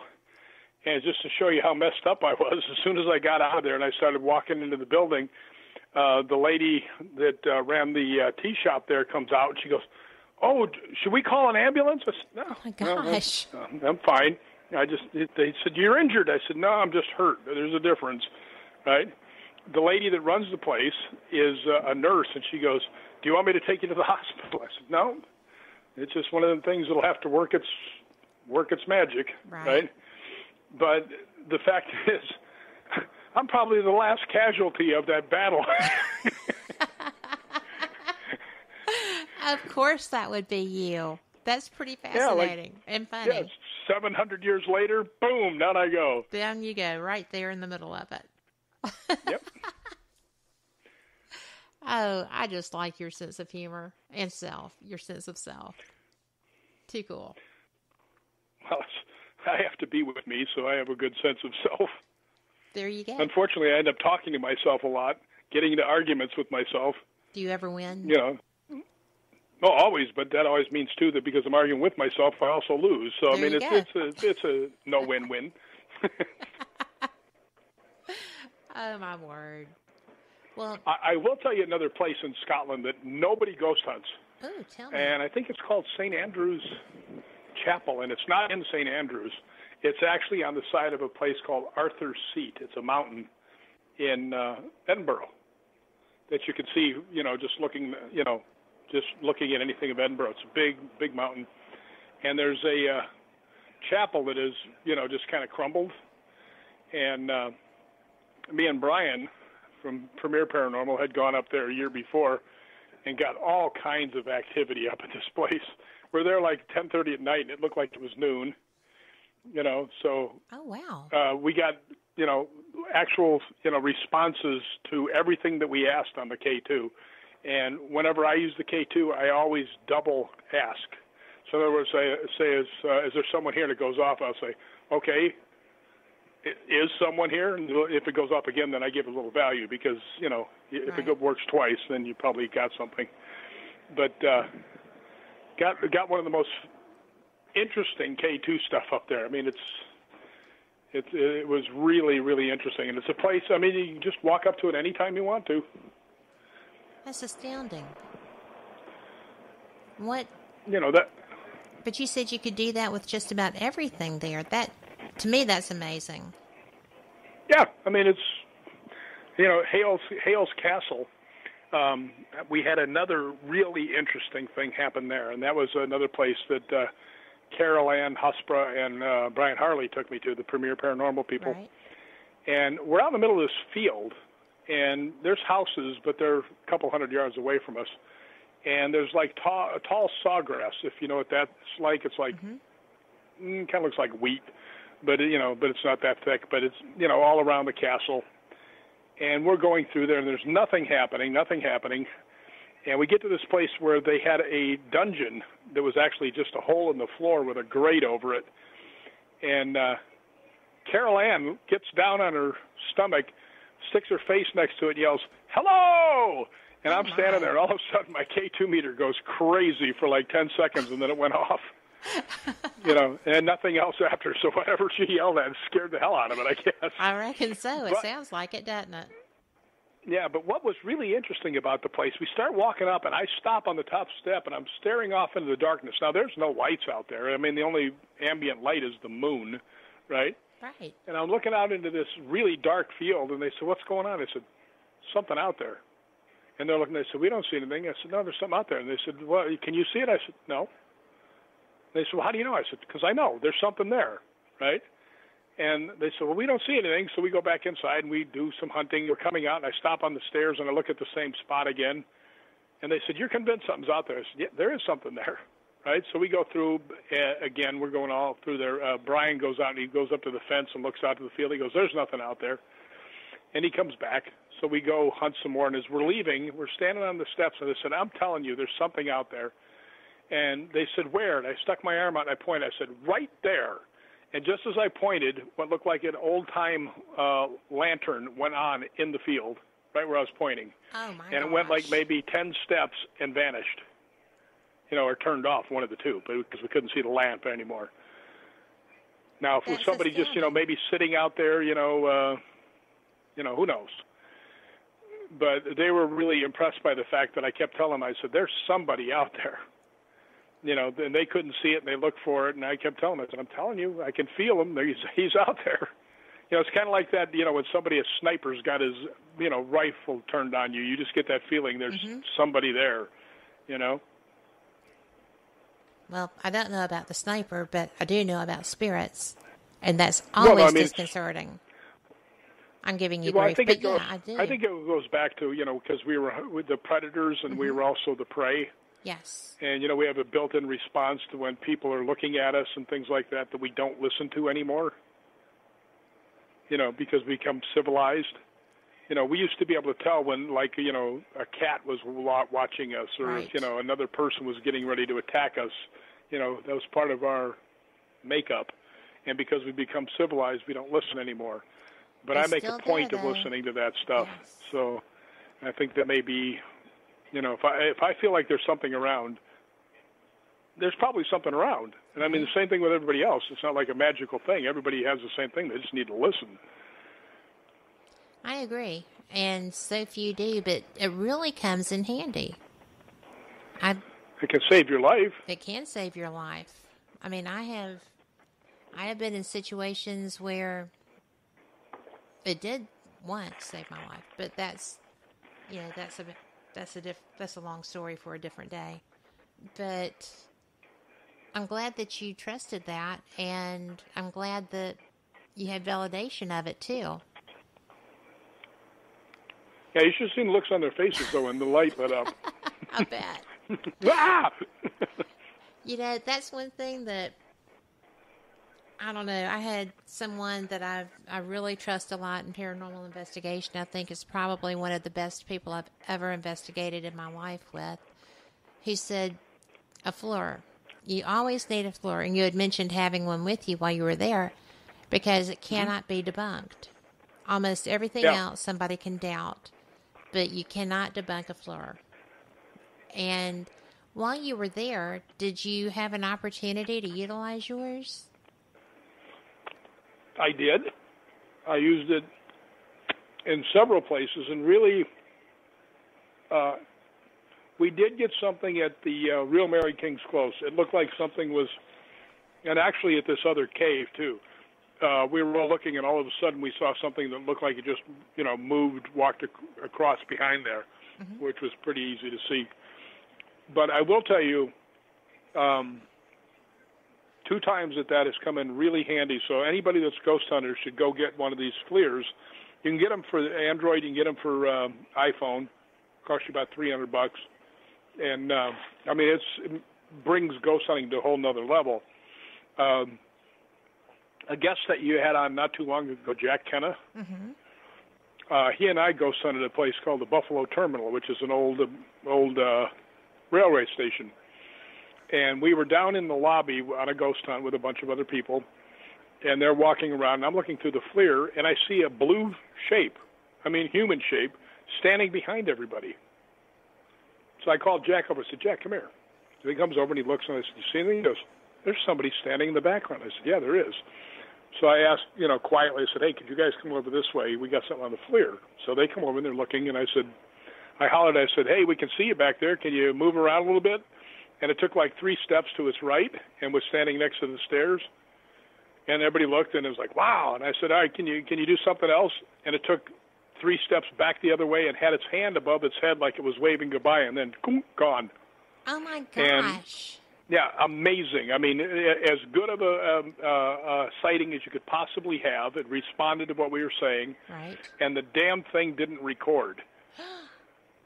Now, we go upstairs, and I'm trying to get the thing to record, and we go upstairs. There's a hallway with doors on each side, and Jack goes, I'm going to go here in these rooms on the side, see if I can't scare something out. So we're all looking at the FLIR, and right then, Jack comes out in the middle and walks into the hallway, and I'm looking, and something follows right behind him. No way. That is so cool. Yeah, really creepy. So I think maybe it's a homeless guy. So I yell, Jack, there's somebody right behind you. And I start going around the table to go help him, right? And Jack goes, what are you talking about? I'm still inside the other room. Oh, my gosh. No way. It wasn't him. It was not him. And that was also on the FLIR. Everybody saw it, and it wouldn't record. So when I came back, I found out that they had changed the software, and I had the older version, and it wasn't working.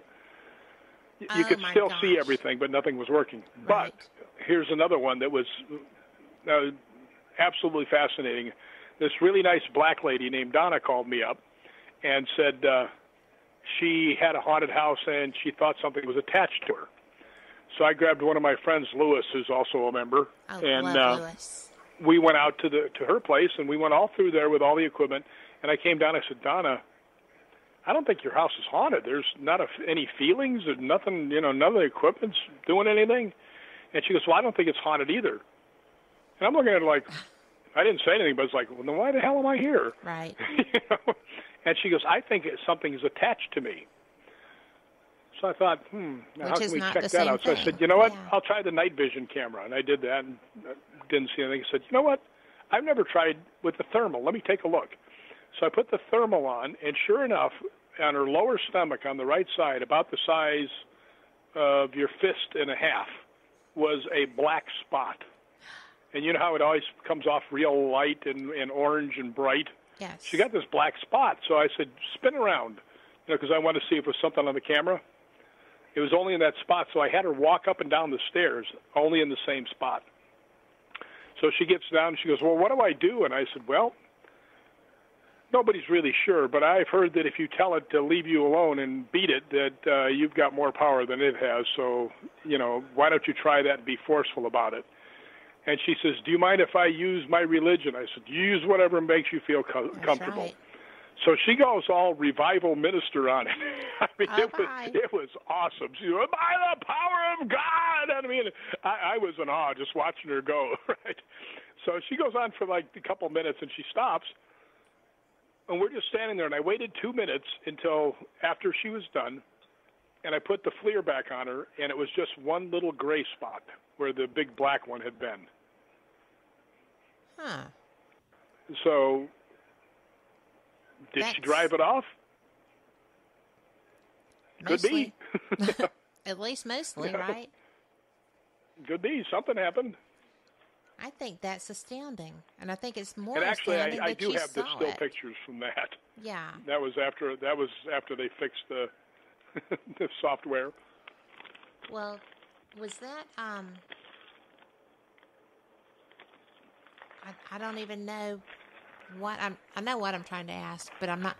When she still had gray on her, did you feel like that was just residual energy left after she drove it off, or did you feel like she should do it again? Well, the first thing I told her, to be absolutely honest with you, I showed her the picture and I said, Donna, the first thing I want you to do is go to a doctor. Right. And she goes, what? I said, you may have a blockage of some kind because there's obviously a very cold spot on your body. Right. Right? I said, you should go to a doctor, right? And she goes, okay, I will. And after that, she said, well, look, it looks like it's almost gone. And there was other spots on her body that were light gray. So, I mean, might have been the material of the clothes, where that was, but it really looked like it had pretty much gone. Good. So I still told her, I said, you should still go see a doctor. So absolutely. She actually called me up and asked if I would send the pictures over so she could show the doctor. The doctor even said, I have no idea what that is. Oh, wow. I love when that happens, right? But that was very interesting. Well, did she feel like she was not under oppression anymore? Yeah, pretty much. She's actually sent other people to me to go help them. Smart lady. So that was too cool. So that is a piece of equipment if somebody's saying something's attached to. Might be really good to check because, there was certainly a really dark spot on Donna. I would and after she yelled to get away, it was gone. I would never have thought of using it, in that situation. Well, I just kind of bumbled into it myself. It wasn't any flash of brilliance or anything, which I'd like to lie and say it was, but it wasn't. I just figured, I got to FLIR. Let's take a look, see if I can see anything with that. Yeah. And son of a gun. Here it was. Well, you have to figure that there would be some variance if there was truly an attachment. But well, that's kind of what got to me because I figured, if it was cold, it would have to be, an attachment of something. It'd have to be a cold spot. So I figured, all right, this might work. Let me try this. And then son of a gun right there. That's astounding. I'm just blown away. Well, my first instinct when somebody says something like that is to call my friend Dave Considine. It's like, nope, I don't like, dealing with anything that would be a negative attachment. But now I know to check it. Well, unfortunately, I have been the recipient of something like that. Have you really? And actually at the Pioneer Saloon outside Vegas. Oh my gosh, that place is bizarre. I went in there and actually I really think it was two different female spirits tried to attach to me, and I got so sick instantly I thought I was going to throw up. Oh, no. My head started pounding. I was getting lightheaded, and we're listening, and they filmed it, so you can actually see the film, and you can see that I'm sick in the background because I'm like, ugh, you can just kind of, I'm not leaning over anything, but you can tell I'm being real quiet, and it's not like me, right? True that. But the girl goes like this. The K2 meters, there was 2 in front of me, and everybody else had equipment and stuff. None of it was going off, but both of the K2 meters in front of me were going off all 5 lights. And right then I heard, Rick. I mean, I looked around and I was like, did anybody hear that? And they went, yeah, we heard something called Rick. And I said, yeah, I did too. So then the K2 goes off again, and all of a sudden, I mean, I feel like I've been shot in the stomach. I mean, I'm so sick. Oh, no. And we hear on there, the girl says, Jilly Beans is her nickname. She goes, wow, looks like they really like you. And I say, I'm not so sure they do. Really? And you hear a voice on the recording go, we do, a girl's voice, right? Yeah. So I'm sitting there, and then you hear Rick again, right? And then she looks at me, she goes, what's the matter? I said, touch my forehead. And I felt like I was really, really hot. And she touches my head. She goes, you are like ice. Oh, my goodness. And the girl next to me reaches over and touches me. She goes, you are so cold, right? And I said, guys, I got to go outside. I am really sick. So I walked by, and there's a girl about 2 feet away from me with her back turned to me. And she even says on the recording, she goes, you can feel how cold he is from here. Wow. Right? So I go outside, and I'm out there for like 10, 15 minutes, and I start to feel better, and Jilly Beans comes out to see if I'm dead. and I wasn't. So I said, let's go back in, right? I'm feeling better. We walked back in, and it felt like someone kicked me in the gut, right? So I just looked over, and I said, guys, you know, I don't want to ruin your night. I'm really sick. You know, I got to get out of here. And I turn my back, and I start to leave, and on the tape it says, turn Rick back. Right? Oh. Now, I didn't listen to the tapes myself, you know, to hear what it was, but that's what they say it says. Mm-hmm. And then I turn around, I said, thank you, it was nice you guys inviting me, and I turn around, I start to walk away, and there's a male voice goes, release him. So Wow. there was some freaky crap that happened at the Pioneer Saloon. As a matter of fact, if your listeners will go to hghmag.com, which stands for Hollywood Ghost Hunter Magazine, and that's the easiest way to remember it, hghmag.com.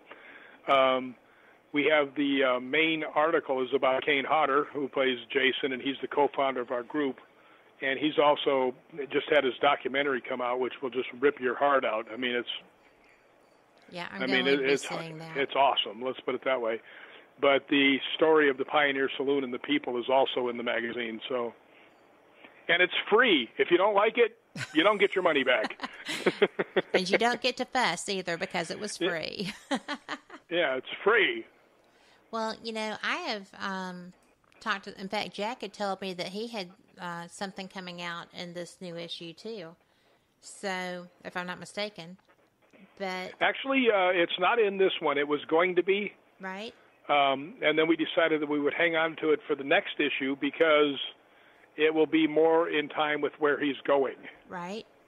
Okay. So that's when I'm going to let it go. I was hoping that I would be going to the same convention, but it doesn't look like I am. But I still want to run the thing for the promoter, just maybe to give him some more people come to the door, you know? Well, he deserves more people at the door. He is an amazing person, too. He's a good dude. He is a good dude. I enjoyed him. It was my first interview back, so I was really nervous and a little uptight. And you did fine. I was listening. Thank you. It was so much fun to get to speak with him. And he's very kind and very knowledgeable and was just a brilliant person to talk with. I met him last year at Scarefest. He's a good dude. So, well, actually, he was at Scarefest last year too. Mm-hmm. That's where I met him. He is on the Extreme Paranormal team with my friend Tim Comwell, and I got to meet all of them. And I was every one of them brought me a signed photograph, which hang in my office. And I was so worried because I was going to go do a live show at a jail, and I was going to have these, beautiful publicity pictures that I'm not the most graceful woman in the world, and I was afraid something would happen to him. I was like, oh no, I have these pictures. I've got to send them home. But they made it home, and they made them home beautiful and intact, and they look great. I get to look at them while I work. So that is cool. Actually, yeah. Jack is a member of quite a few groups. He is. Oh my goodness, right there where he lives, and then he's got the up around Troy, New York, with Extreme Paranormal. But his team where he lives, whose name I forget, are who do the shows, who have been on the shows. Well, I know that he's also a member of the San Diego Ghost Hunters. I didn't know that. You didn't mention that. Well, what was really funny is we were talking, and he goes, well, tell me about this. And I said, well, this has happened, and I told him like that, and he goes, wait a minute. I said, what do you mean, wait a minute? And he goes, you're that Rick. I said, what do you mean, that Rick? And he goes, Maritza from the San Diego Ghost Hunters is talking about all the stuff that she's done with you. And I said, yeah, that would be me, that Rick. That's cool. Well, I love when you have that synchronicity with other people in the field, and it just kind of, whether you get a chance to investigate with them or you just have paths that cross periodically, and you can always learn from that. And, then you run into somebody that you talk for 20 minutes and they're a dear friend. That's like me and Kat Hobson. I'll tell you a funny thing about a synchronicity. I went to a Paracon 2 years ago, and I'm out at LAX, and I'm walking on the plane, and I look up, and Erin Ryder from Destination Truth is ahead of me. Right? I don't know if you know who she is or not. Real pretty blonde girl. She's brilliant. She used to be with Josh Gates on that Destination Truth show. And actually, I interviewed her for my magazine. But she's walking ahead of me, and she's got a couple of bags, and she's got this one long picture in a tube. And the stewardess stops her, and she's right in front of me. And she goes, I'm sorry, you're only allowed to carry one thing on. I went, the picture's mine. Right? And Aaron turns around and looks at me, and the lady goes, oh, okay. Right? So I didn't know it. I found, 2 weeks ago, I found a tweet about Aaron Ryder saying, Rick McCallum from the Hollywood Ghost Hunters saved my picture getting on the plane. You're such a gentleman. So it's kind of cool. Yeah, it's very cool. Now, I really admire her because, she, no matter where he was, she was right there, stuck out there with him. Fierce. Well, she's fierce. I don't think you know the half of it. If you go back to the archives of HGH Mag and read her story, I will. Because I felt like a bum after talking to her, because when I'm interviewing her, I said, so did you always want to be in the paranormal? And she goes, well, not so much. She says, I was a producer. Right. I said, you were? And I said, what, did you produce anything I might have seen? She goes, well, I helped produce the Summer Olympics. I was like, oh. And then I asked, I said, well, did you have any formal education? She goes, well, I have a master's degree. And I was like, And then I said, well, I've seen you, when you tried to race an ostrich and stuff. I said, you're pretty athletic. Did you play sports? And she goes, yeah, I played field hockey. And I said, was your team any good? She goes, yeah, we won the national championship. And I'm like, oh, that is too funny. And then I said, yeah, but were you any good? She goes, I made the All-American team. And I'm like, okay, I'm just going to take my resume and burn it now. Yeah, no interviews for me. But I have gotten caught unawares. It happens to everybody because, you were asking what people wanted to know, and she turned out to be so accomplished. A pretty cool thing to find out. She's a real sweet person, too. Yeah, she seems like she would be. I've heard other people who know her discuss mention that she is. But I didn't know she was the producer on that level. Well, she was one of them, obviously. Well, I don't know if she was the head cheese, but even being one of the middling cheeses on something like that is phenomenal. It's cool. I mean, that's quite an honor to participate on that. Exactly. They don't just hand those out just because. Right. Yeah, she's really nice. I've been lucky enough to meet a lot of nice people. Like Chris Williams is really nice from Ghost Hunters. Mm-hmm. Tango and Perry and all those guys are all nice. Dustin Perry's pretty astounding. He's He's good at what he and does. I'm friends with the Ghost Adventure guys because we were on their show. Right. So I actually, went to his museum. most everybody that I've met has been really cool. I went to his museum in Vegas. Yeah, I haven't been there. My friend Lewis went to it. He said it's really cool. It is really cool. You went too? I did go. Nice. I just loved it. I was very interested in that Dybbuk box, and I was surprised by the number of things that were in the museum that had been at Zach's house first. And he realized that probably they should be in the museum. So it's interesting when you feel like, well, this will be okay, and then you realize, oh, no, that is so not. But some of the things that he has in that museum are just so diverse and interesting, and there's a lot that was like I expected, but much more that wasn't. And I thought that was a neat thing. Well, I personally think that Zach is one of the most underrated people when it comes to ghost hunting. And I also think that Dave Schrader is also. I think so, too. And the reason I say that is because, first off, when we did Ghost Adventures with him, we're very, very careful of our reputation. So we watch like eagles, right, to make sure there was nothing funny going on. And there wasn't. They were as above board as could be. But a lot of people don't know. I mean, like Zach, he bought the Demon House, so he could do a show. He produced another movie, which actually I stunt coordinated. And I mean, the guy he was the first person I interviewed for the magazine. And what was really cool is I sent it to him, and it was a pretty long thing. And I said, take a look and see if you want anything changed. And I got it back within 5 minutes with the changes. I mean, he's no dope, trust me. No, he's not. And I have so many friends who know him personally, like you, and Scott Gruenwald also knows him.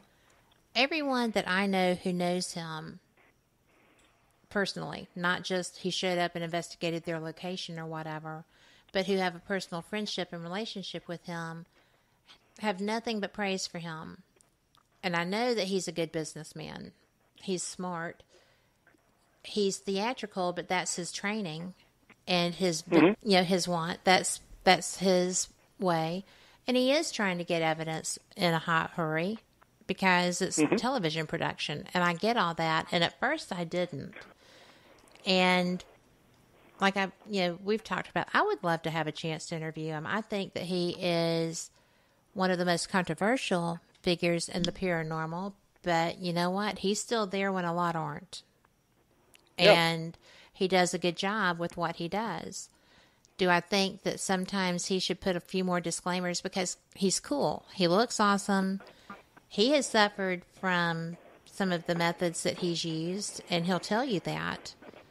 But children, adolescents, whatever, who are trying to be cool and think that he's astounding will emulate him. And if you don't know what you're doing, sometimes that's not a good idea. But you can't argue with his results. You can't argue with his business acumen. You can't argue with his heart because he's one of the kindest people from everything I've ever heard. When it comes to his fans, when it comes to people in need, I don't know. He's just he's kind of like a lightning rod in the paranormal. Well, I think, first off, I think a lot of people are just jealous, to be honest with you. I will agree with that because the results. And, one of the things that I noticed that I thought was so cool, when I was coordinating the movie, right. I was only there for one day because it didn't have a lot of action. Right. And I'm sitting in the back, and the people in the back room had no idea that I knew Zach, right? Right. And I'm sitting there, and the guy says, one of the guys goes, Zach, he's going to send me someplace again, right? And the guy goes, what's wrong with that? He goes, well, he says, I'll sit there and say, Zach, I got to have gas money, and I'm not making a lot of money on this show. And he says, he'll reach into his pocket and grab out some hundreds, and he goes, here you go, right? And he goes, all right, I'll bring you the change. He goes, nah, it's all right. So, yeah. That's what if that's the worst thing you can say about somebody, right?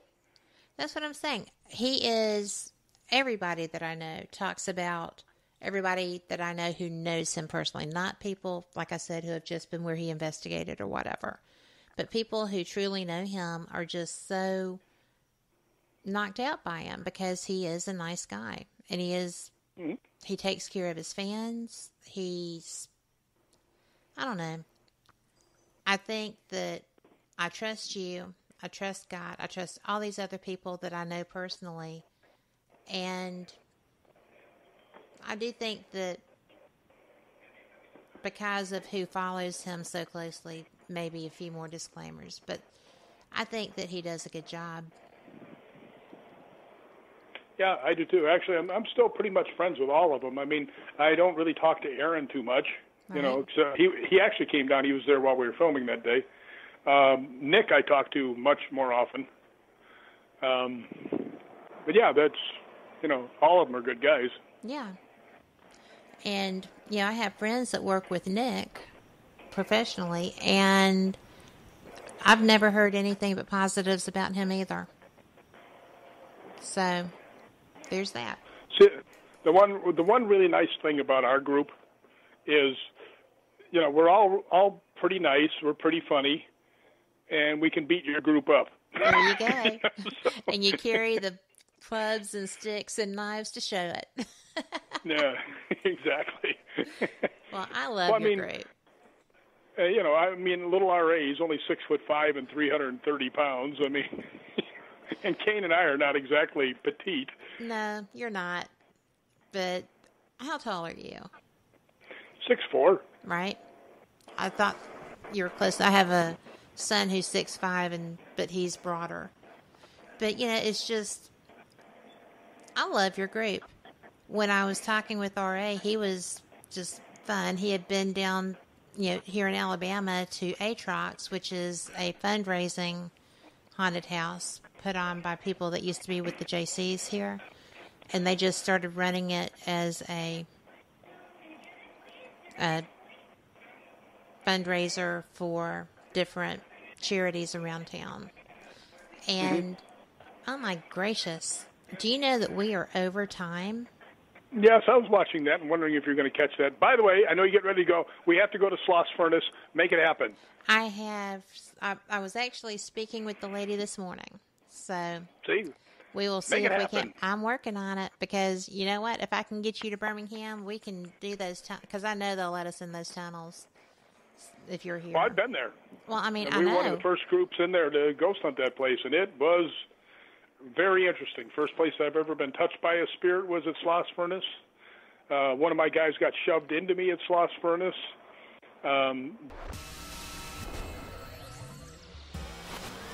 You are listening to WBHM Digital Broadcasting, Birmingham, Alabama.